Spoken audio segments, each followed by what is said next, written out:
We're back now with more on the death and the life of Senator Ted Kennedy. And Chris Matthews recently sat down with a number of Kennedy insiders for a special documentary set to air tomorrow on MSNBC called The Kennedy Brothers. And he joins us now. Chris, good morning. Good to have you here. Very timely documentary. And, of course, so much is being made about the public life and the man that we all grew to know. You, of course, had probably a little more of an inside track on that.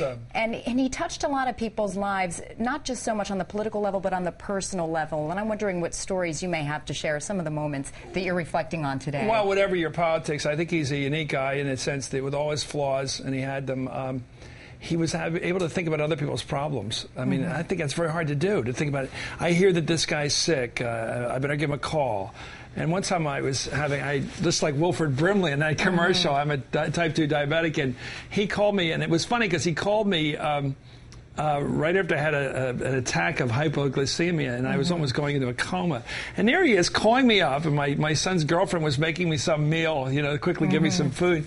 And he called me up, and he started talking about his friend John Tunney's father, Gene Tunney, was the heavyweight fighter. He had it, and some cousin had it. And he was trying to tell me all the people in the family, his friends who had this diabetic situation. Yeah. And then he's talking about the Senate having confusion about who won the election, and the House having confusion about it. And he's giving me all these great stories. And I said, Senator, it's okay, just thanks for calling.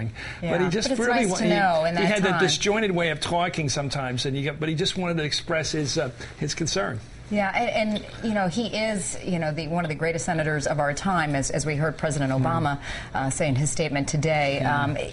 In his own way, though, how do you think that when it comes to the deal-making that goes on in Congress, what goes on now? Natalie, that's the great question you asked, because there's a connection. If your job is not to be President of the United States and lead the people with great speeches and all that and command the world like Barack Obama has to do, your job is to get along with other senators and to find out what they care about and what makes them tick. What makes Orrin Hatch tick? Okay, he's LDS, he's a Mormon, he's from Utah, he's a conservative. How do I fit with that? How do I appeal to his values?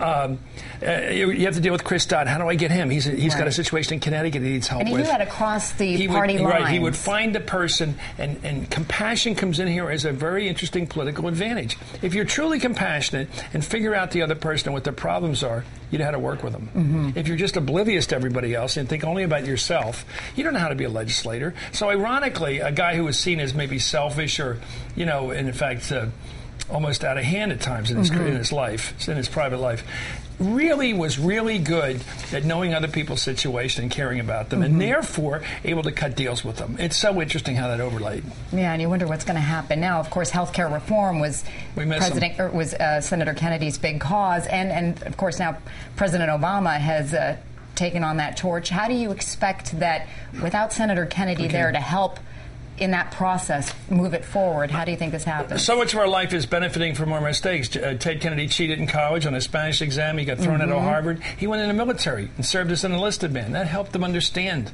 life and being a regular person. Learned a lesson. I think he learned a lesson because Richard Nixon, when he was president, although people thought of him as a conservative, he was willing to do a complete national health care plan with an employer mandate. In other words, every person who was an employer had to give health care to its person, to his people, his employees. Ted Kennedy turned his back on that. He didn't help. He didn't help Nixon because they were political adversaries. He says many times, I should have done that.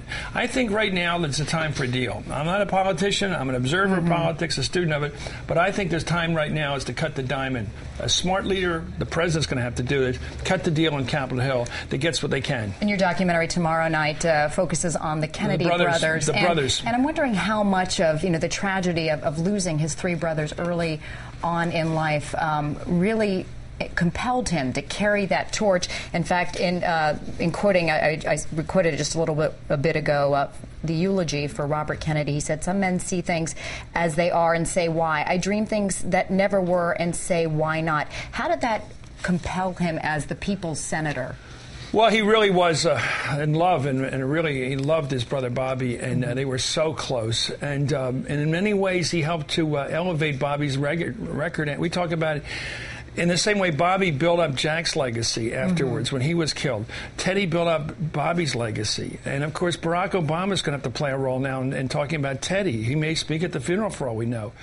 And they each in their own way helped build the notion of who the other brothers were. I mean, I think what you're going to think about in the next several days as we get towards the funeral, he was a brother.